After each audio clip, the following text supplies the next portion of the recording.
Film की शुरुआत होती है एक स्पेसशिप को दिखाने से। स्पेसशिप के अंदर जो पूरी रिसर्च टीम है वो सारे पैसेंजर्स मुसाफिर 90 साल के बाद अपनी नींद से जागेंगे। इस स्पेसशिप का मिशन ये था कि वो इस पूरे टीम को जमीन जैसे दूसरे प्लेनेट पर पहुंचाए, जिसमें उसे अभी भी 90 साल का सफर तय करना है। अब इतने लंबे सफर के दौरान इंसानों की उम्र न बढ़े, इसलिए पूरी टीम को अलग अलग खास किस्म की मशीन्स में रखा गया था, जिन्हें स्लीपिंग चेम्बर्स कहा जाता है, जिनमें सब इंसान लंबी नींद में सोए हुए थे। इन मशीन्स का काम ये था कि वो इंसानों के जिस्म को 90 साल तक महफूज करके रखेंगी। उनकी नींद भी तब ही खुलेगी जब वो दूसरे प्लेनेट पर पहुँच जाएंगी। वो आगे बढ़ ही रही थी कि तभी सामने कई सारे एस्ट्रॉइड्स आ जाते हैं, यानी चट्टानों के टूटे हुए टुकड़े जो अब स्पेसशिप को टकरा जाते हैं। पर ये स्पेसशिप काफी एडवांस्ड मजबूत थी। एस्ट्रॉइड्स के टकराने से इसका रिपेयरिंग सिस्टम एक्टिवेट हो जाता है, जिससे हालांकि स्पेसशिप में कुछ खराबियां तो हुई, लेकिन वो खुद को बिल्कुल ठीक कर देती है। ऐसा होने से शिप बंद हुई और अगले ही पल रिस्टार्ट हो जाती है। पर इस टक्कर की वजह से एक पैसेंजर की स्लीपिंग चेम्बर की लाइट ऑन हो गई। देखते ही देखते उसका चेम्बर खराब हो गया। उसके पूरे जिस्म से मशीन हटने लगी। स्पेसशिप अपना 30 साल का सफर कर चुकी थी और अब वो अपनी 30 साल की गहरी नींद से जाग जाता है। इसका नाम जिम था।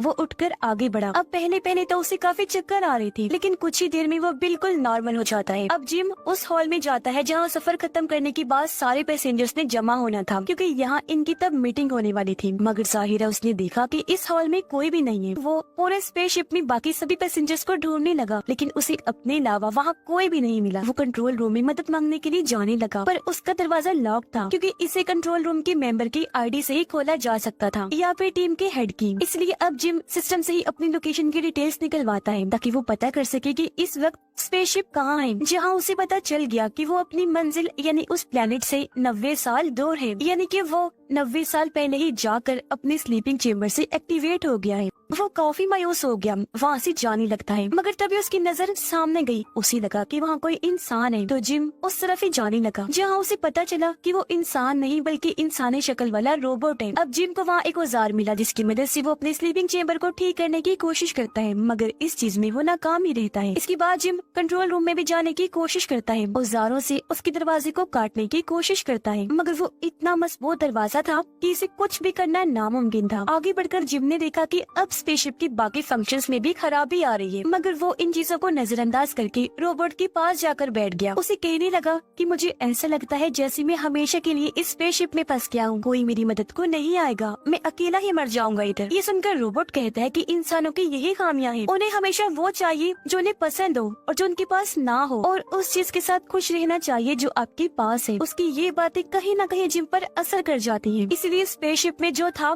वो उनसे फायदा उठाने लगा, खुशी खुशी आगे अपनी जिंदगी जीने लगता है। स्पेसशिप में करने को खेलने को बहुत कुछ था, तो वो सब करके ही जिम अपना वक्त गुजारता है। तभी उसका पैर फिसल गया, वो नीचे गिर जाता है। अचानक उसकी नजर एक स्लीपिंग चेम्बर पर गई, जिसके अंदर एक लड़की लेटी हुई थी। इसका नाम अरोरा होता है। अब जब ये लोग जमीन पर थे तो वहाँ जिम अरोरा को पसंद करता था, इसलिए अब वो वीडियो में उसका इंटरव्यू देख कर ही अपना वक्त गुजारा करता था। अब उसके दिमाग में ये आता है कि मैं अरोरा को भी नींद से टाइम से पहले ही जगा देता हूँ। अब वो जानता था कि ये करना गलत है, मगर आखिर में वो इस फैसले पर पहुँचा कि मैं अरोरा को नींद से जगाऊंगा। अब क्योंकि उसके बाल और शेव काफी बढ़ गई थी, तो वो अपने बाल कटिंग करने लगता है, जिसके बाद अपना औजारों वाला बॉक्स लेकर अरोरा के चेम्बर के पास आ जाता है। वो एक औजार से उसके चेम्बर के सिस्टम को करंट दे देता है। ऐसा करने से चेम्बर खराब हुआ खुल जाता है, मगर इससे पहले उसकी आंखें खुलती, वो अपने पास जिम को देखती, वो अपना औजारों वाला बॉक्स लेकर भाग जाता है। सभी औजार किसी जगह पर छुपा देता है, ताकि अरोरा को ये बात पता ना चल सके कि उसके साथ ऐसा मैंने किया है। जिसके बाद अरोरा अपनी नींद से जाकर आगे बढ़ी, और अब जब दोनों का आमना सामना हुआ तो अरोरा उससे पूछती है कि टीम के बाकी लोग कहाँ पर हैं? कोई नजर नहीं आ रहा। इस पर जिम उसे बता देता है कि तुम्हारा और मेरा स्लीपिंग चेम्बर खराब हुआ है। साथ ही वो घबरा भी रही थी, इसलिए वहाँ जाकर देखती है जहाँ सबकी चेम्बर्स रखी हुई थी। वो देख लेती है कि जिम सही कह रहा था।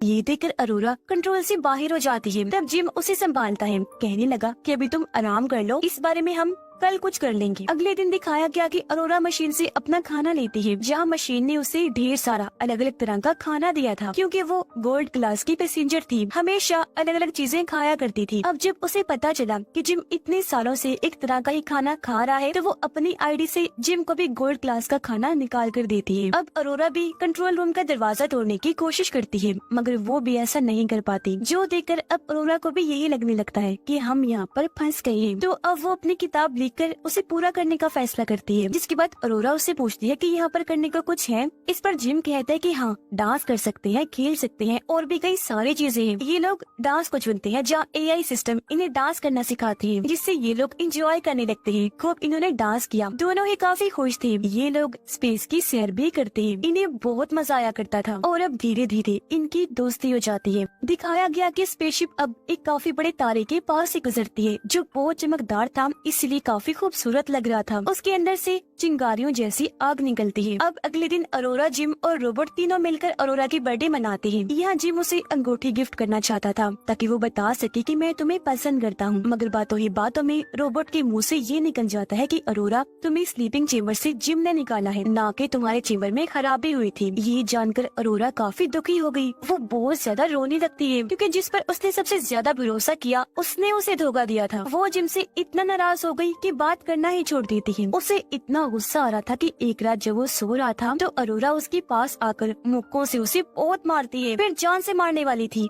लेकिन किसी तरह खुद पर काबू पा लेती है। जिसके अगले दिन जिम ये कबूल कर लेता है कि हाँ, मुझसे ये गलती हुई, मैंने ही तुम्हें स्लीपिंग चेम्बर से जगाया था, मुझे माफ कर देना, क्योंकि इसके अलावा मेरे पास और कोई चारा नहीं था। एक साल अकेली रहने की वजह से मैं जैसे पागल हो गया था। लेकिन अब भी अरोरा उसकी एक नहीं सुनती, उस पर ही काफी चिल्लाने लगती है। अगले दिन जब वो लिफ्ट में था तो अचानक खराबी होने की वजह से लिफ्ट बंद हो जाती है। वो रुक गई तो अब जिम बाहर नहीं जा सकता था। तो अब हाथों की मदद से जैसे तैसे लिफ्ट को खोलकर वो बाहर आने लगता है। दूसरी तरफ जब अरोरा भी मशीन से खाना लेने जाती है तो मशीन में भी खराबी आ गई थी, क्योंकि वो बहुत सारा खाना अरोरा के ऊपर फेंक देती है। ये देख दोनों को कुछ समझ नहीं आ रही थी कि आखिर ये हो क्या रहा है। वो इस बारे में सोच रहे थे कि तभी इन्हें किसी इंसान की आवाज आई। ये जब चेक करने आगे बढ़े तो देखते हैं कि इनकी टीम का हेड भी अपनी स्लीपिंग चेम्बर से जाग गया है। हेड को भी खराबी का पता चल गया था, इसलिए वो अपनी आईडी से कंट्रोल रूम का दरवाजा खोलकर अंदर जाता है ताकि चेक कर सके कि और कौन कौन सी खराबियां हैं, मगर उसे कुछ भी पता नहीं चल पाता। तो ये लोग फैसला करते हैं कि स्पेसशिप में होने वाली खराबियों को हम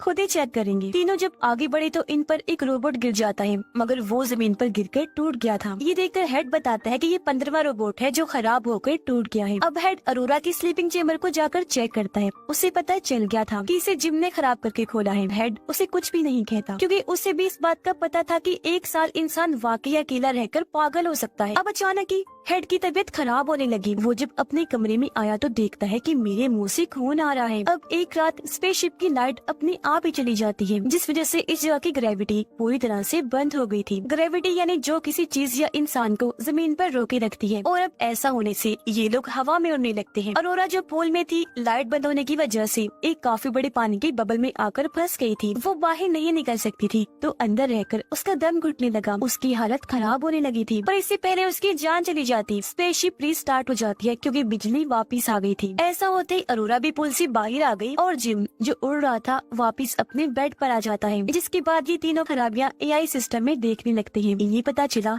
कि शिप में तो बहुत सारे मसले हैं। अब ये लोग पावर सप्लाई वाले एरिया में आए थे जहाँ बिजली की पूरी स्टोरेज थी, पर यहाँ आकर हेड बेहोश हो जाता है। अब उसके जिस्म को जब पूरा स्कैन किया गया तो पता चला कि हेड को तो 612 बीमारियां हैं, जिस वजह से धीरे धीरे उसके टिश्यूज खत्म हो रहे हैं, यानी कुछ ही टाइम में वो मर जाएगा। अपने बारे में ये सब जानकर हेड बहुत ज्यादा दुखी हो गया। वो इन दोनों को अपने पास बिठाकर कहता है कि मेरी बात सुनो, मेरे बाद एक दूसरे का ख्याल रखना और प्यार से रहना। वो इन्हें अपनी ID भी दे देता है ताकि ये यहाँ पर रुककर कुछ भी कर सके। और बस इसी के साथ उस बेचारे की मौत हो जाती है। उसकी लाश को वही छोड़कर अरोरा और जिम शिप की खराबियों को ठीक करने के लिए आगे बढ़े, मगर तभी अचानक एक ऐसी खराबी आई कि ये दोनों और आसपास की हर चीज हवा में उड़ जाती है। रोबोट में भी ऐसी गड़बड़ी आ गई कि वो खुद को ही नुकसान पहुंचा रहा था, जो देखकर अरोरा जल्दी से उसके पास गई, उसकी सिस्टम को ही बंद कर देती है। जिसके बाद वो दोनों एक बार फिर आगे बढ़ के स्पेसशिप के सारे हिस्सों को बदलने लगते हैं। ऐसा करने के बाद वो पावर सप्लाई रूम के बाहर आए। इन्होंने जैसे दरवाजा खोला तो अंदर एक काफी बड़ा सुराख था, जिसकी तरफ अब ये दोनों खींचने लगते हैं, मगर ये खुद को कंट्रोल करके उस सुराख को बंद कर देते हैं। खुद को संभालने के बाद इन्होंने देखा कि शिप में उस जैसे और भी कई सारे सुराख हैं। और अब जब ये मेन पावर सप्लाई के सिस्टम के पास आई तो पता चला कि बिजली का पूरा सिस्टम खराब हो गया है, इसलिए वो जल्दी से सभी हिस्सों को बदलने लगते हैं। मगर खराबी की वजह से स्पेसशिप में हीट गर्मी इकट्ठा होने लगती है, जिसे बाहर निकालने के लिए इन्होंने लीवर खींचा, पर गेट खुलता ही नहीं। और अब अगर जल्दी हीट को बाहर ना निकाला गया तो यहाँ धमाका हो जाएगा। ये देखकर जिम अब खुद ही सूट पहनकर बाहर आया और उस तरफ जाने लगता है जहाँ से हीट को बाहर निकालना था। शिप के अंदर का टेम्परेचर काफी बढ़ गया था, हर चीज तेज गर्म हो जाती है। उस जगह पर आकर जिम बाहर से लीवर खींचता है जिससे वो दरवाजा खुल गया, मगर जैसे उसने लीवर छोड़ा दरवाजा फिर से बंद हो जाता है। ये देखकर जिम समझ गया कि अगर दरवाजे को खुला रखना है तो लीवर को पकड़े रखना होगा। लेकिन एक मसला था, जब हीट इस रास्ते से निकलेगी तो वो जिम को भी छूकर गुजरेगी, तो इस तरह उसकी जान भी जा सकती थी। लेकिन वो फिर भी रिस्क लेकर लीवर खींचता है जिससे दरवाजा खुल गया। ऐसा करने के बाद अरोरा को कहता है कि जल्दी से लीवर खींचो ताकि हीट बाहर निकल सके, मगर वो ऐसा करने से मना कर देती है क्योंकि वो नहीं चाहती थी कि जिम को कुछ भी हो। पर क्योंकि स्पेसशिप का टेम्परेचर धीरे धीरे बढ़ता जा रहा था, इसलिए ना चाहते हुए भी अरोरा को लीवर खींचना ही पड़ता है। ऐसा होने से सारी हीट जिम को छूते हुए बाहर निकलने लगती है। पर तभी जिम का पैर फिसल गया। वो नीचे की तरफ इतनी जोर से जाने लगा कि उसके जिस्म से जो सेफ्टी तार लगी थी वो टूट जाती है। अब शिप तो ठीक हो गई थी, लेकिन जिम अभी भी स्पेस में ही था। उसके सूट में छेद हो गया था और अब वो स्पेसशिप से दूर हो रहा था। अब उसे बचाने के लिए अरोरा भी सूट पहनकर बाहर आती है। हालांकि जिम उसे दिख तो गया, लेकिन वो इससे काफी दूर था, मगर फिर भी अरोरा उस तक पहुंचने की कोशिश करती है। दोनों ने एक दूसरे का हाथ भी पकड़ लिया था, लेकिन हाथ फिसलने की वजह से एक बार फिर अलग अलग हो गई। ये देखकर अरोरा रोने लगी क्योंकि उसे लग रहा था जैसे जिम जा चुका है। लेकिन तभी वो उस तार को देख लेती है जो जिम के साथ जुड़ी हुई थी। वो जल्दी से इस तार को पकड़ के उसे अपनी तरफ कर लेती है, जिसके बाद उसे स्पेसशिप में ले आई। अब जिम का सूट जल गया था। काफी देर तक स्पेस में रहने की वजह से उसकी हालत भी काफी खराब हो जाती है, जो देखकर अरोरा काफी डर गई। वो उसका सूट उतार कर उसे मेडिकल मशीन में डाल देती है। वो मशीन को हुक्म देती है कि अपने सारे फंक्शंस एक साथ ही जिम पर कर डालो। ऐसा होते ही मशीन एक साथ जिम का इलाज करने लगती है,